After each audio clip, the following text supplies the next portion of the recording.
Bueno, ya empezamos con las primeras setas de primavera. El otro día cogí algo de San Jorge y ya he cogido unas poquitas de chopo, como ahora mismo aquí en este tocón, que me he encontrado pues este grupito de, de seta de chopo, muy ricas. Estas están muy cerradinas y muy fresquitas todavía. Así que nada, está lloviendo un poquito, orvallando, pero vamos a coger esta racioncilla.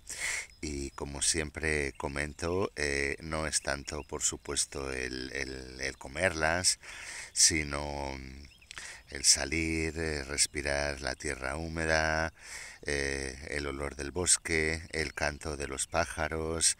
La verdad es que es una maravillosa meditación que relaja muchísimo y que a todos os recomiendo. Salud.